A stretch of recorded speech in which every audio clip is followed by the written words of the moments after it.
When we think about the music industry, Spotify is the name that comes to mind.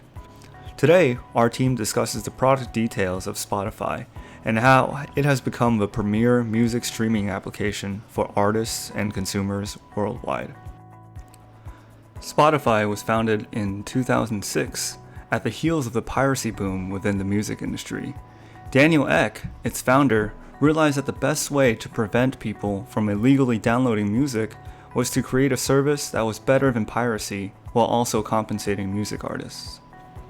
And thus, the Spotify we know and love today was born.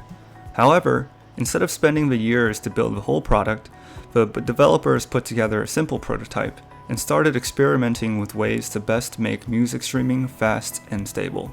Here, you see a preliminary sketch for how the Spotify playlist feature would look and feel. As you would naturally imagine, Spotify's target consumer audience are young music enthusiasts who want the convenience of a global library of music at their fingertips. To date, this model has been successful, generating 130 million paid subscribers globally as of 2020. As for the API strategy, it uses Spotify Web API. Developers can access the API directly from your own browser, which will return the data in JSON format. Spotify also shares several important SDKs. Take iOS and Android SDK for example. They allow developers to authenticate users, interact, and stay in sync with the main Spotify application. Recently, Spotify has been working hard on building a Spotify community for developers, which increases the stickiness. Sharing developer showcases also plays an important role in its API strategy. If stuck, developers could get inspired with lots of cool ideas here, realized by Spotify's free API and SDK. The technologies that built Spotify consist of front-end and back-end. On the front-end side, they use JavaScript for its website and they use React for its mobile application, both for Android and iOS.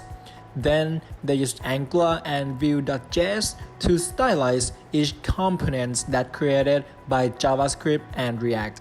On the back-end side, Spotify relies on Google Cloud Service to store its song and use Python and Java to create extension services like APIs. And lastly, Spotify used Apache Spark as its analytics engine to create a more personalized user experience by using machine learning on its large datasets. The KPI that the product manager at Spotify has to think about can be divided into three categories. The first one is growth, the second one is monetization, and the last one is engagement. And the details of each category can be found in this table. When thinking about the product team of Spotify, we identified 6 key positions that should be covered. First of all, of course, there is the product manager, who should have great business sense and understand the client needs really good, and also he should be really good at planning and having team management skills. Then you have the developers and the quality assurance. Both of them need to have really a technical background. They need to be able to code and integrate different tools of Spotify and APIs. And the quality assurance should be able to detect bugs as they come out in the development process. Then you have the UX and UI guys, user experience and user interface. They should focus on giving the customer a great experience, a great usability of the app, and the user interface needs to make basically the app to look well in all the channels and platforms for the better experience. And lastly, you have the Scrum Master, who is in charge of coaching Agile on the team and removing impediments for them.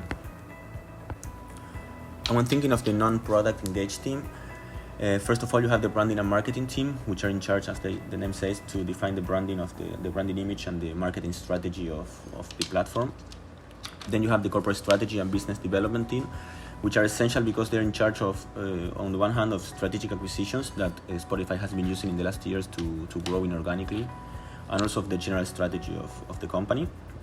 And lastly, you have the growth team, which is in charge both of market development, which is, okay, how can we as Spotify enter to a new market or a new geography, and the market penetration, which is, okay, we are already in this market, how can we expand our user base in this market?